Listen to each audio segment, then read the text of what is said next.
తిరుమలలో ఓ వ్యక్తి నమాజ్ చేసుకోవడం తీవ్ర దుమారంగా మారింది. టీటీడీ విజిలెన్స్ అధికారులు విచారణ చేస్తున్నారు. నమాజ్ చేసుకున్న వ్యక్తిని చెన్నైకు చెందిన డ్రైవర్గా గుర్తించారు.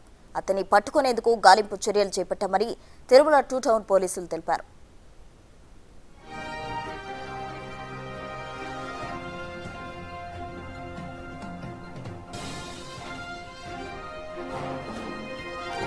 తిరుమలలో పురోహిత సంఘంలో బహిరంగంగా ముస్లిం నమాజ్ చేశాడు. అత్యంత పవిత్రమైన తిరుమల ప్రాంగణంలో అన్య మతస్థుడు వెళ్లి నమాజ్ చేయడంపై భక్తులు తీవ్ర ఆగ్రహం వ్యక్తం చేస్తున్నారు.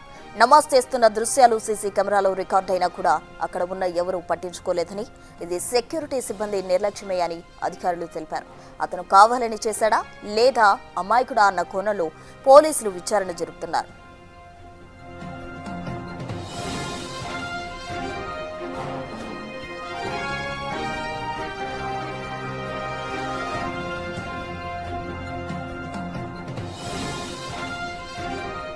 తిరుమలలో అన్య మతస్థుడు నమాజ్ కు సంబంధించి పూర్తి డీటెయిల్స్ మా ప్రతినిధి దామోదర్ అందిస్తారు. దామోదర్, చెప్పండి, అతని కోసం పోలీసులు గాలింపు చర్యలు చేపట్టడం జరిగిందా?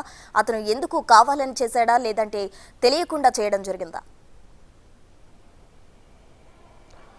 ప్రస్తుతం నిన్న మధ్యాహ్నం 1 గంట సమయంలో చెన్నై నుంచి తిరుమలకు డ్రాపింగ్ కోసం ఏదైతే భక్తులను తీసుకొని వచ్చిన ఒక డ్రైవర్ పురోహిత సంఘం సమీపంలో వ్యానును అక్కడ ఆపుకున్నాడు. ఈ సమయంలో 1 గంట కావడంతో తన నమాజ్ సమయంగా భావించిన అతను అక్కడ ఉన్న సామూహిక కళ్యాణ మండపంలోకి వెళ్ళి అక్కడ ఎవరు అందులో ఒక మూలగా వెళ్ళి ఏదైతే ఆయన నమాజ్ చేసుకున్నాడు. అయితే అతను నమాజ్ చేసుకుంటున్న సమయంలో అక్కడున్న ఒక ప్రైవేట్ ఫోటోగ్రాఫర్ వాటిని విజువల్స్ తీశాడు. ఆ తర్వాత అతన్ని ప్రశ్నించాడు, ఎందుకు నమాజ్ చేసుకుంటున్నావంటే ఇది తనకు అలవాటైన తన దేవుణ్ణి తాను ప్రార్థిస్తున్నానంటూ అతను చెప్పాడు. ఇక్కడ ఇలాంటి ప్రార్థనలు చేయకూడదు కదా అంటే దానికి ఏమాత్రం సమాధానం చెప్పకుండా కారులో కూర్చున్నాడు. అయితే ఇదే సమయంలో సోషల్ మీడియాలో 3:30-4 గంటల సమయంలో వైరల్ కావడంతో వెంటనే అక్కడికి పోలీసులు సిబ్బంది చేరుకున్నారు. అయితే సీసీ ఫుటేజ్ ఏదైతే సామూహిక కళ్యాణ మండపంలో నిరంతరం సీసీ కెమెరాలు పనిచేస్తుంటాయి. అదేవిధంగా టీటీడీ సెక్యూరిటీ సిబ్బంది కూడా కొంతమంది అక్కడ ఉంటారు. అయినప్పటికీ వారు ఏమాత్రం ఈ విషయంలో పట్టించుకోలేదని తెలుస్తుంది.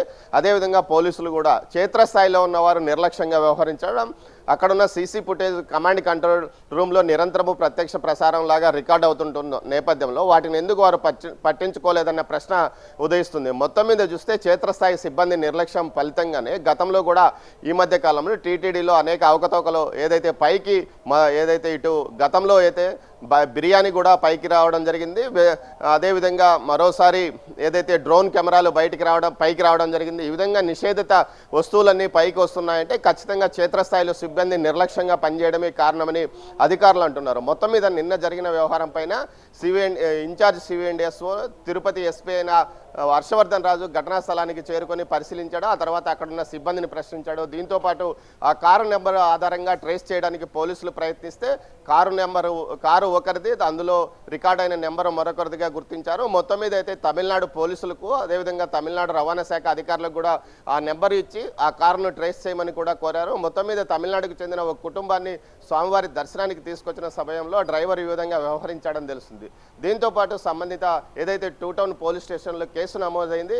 కావాలని అతను చేశాడా లేకపోతే అమాయకంగా చేశాడా అన్న కోణంలో కూడా దర్యాప్తు చేస్తున్నామని పోలీసులు అంటున్నారు. మొత్తం మీద అయితే క్షేత్రస్థాయి సిబ్బంది సంవత్సరాల తరబడి పాతుకుపోవడం, అంటే వరుసగా 7-8 సంవత్సరాలుగా తిరుమలలోనే పనిచేస్తుండడంతో పాటు వారు నిర్లక్ష్యంగా వ్యవహరిస్తుండడంతో ఇలాంటి పరిస్థితులు చోటు చేసుకుంటున్నాయని ఉన్నతాధికారులు భావిస్తున్నారు. ఈ విషయంలో పూర్తిగా సమగ్రంగా ఉన్న క్షేత్రస్థాయి సిబ్బందిని పూర్తిగా ట్రాన్స్ఫర్ చేస్తే తప్ప పరిస్థితుల్లో మార్పు రాదని అంటున్నారు. మొత్తం మీద అయితే క్షేత్రస్థాయి సిబ్బంది యొక్క నిర్లక్ష్యంతో పాటు ఏదైతే సీసీ కమాండ్ కంట్రోల్ రూమ్లో ఉన్న అధికారుల యొక్క సిబ్బంది యొక్క నిర్లక్ష్య ఫలితంగానే ఈ ఘటనలో ఏదైతే నమాజ్ చేసిన వ్యక్తి తప్పించుకుపోయినాడని చెప్తున్నారు. మరోవైపు ఏదైతే దీనికి సంబంధించి పూర్తి స్థాయిలో తనకు వివరణ ఇవ్వాలంటూ కూడా అధికారులను ఆదేశించిన ఏదైతే ఈవో శ్యామలరావు అక్కడున్న సిబ్బందిని విజిలెన్స్తో పాటు పోలీసులను ఆదేశించినట్లు తెలుస్తోంది. ప్రస్తుతం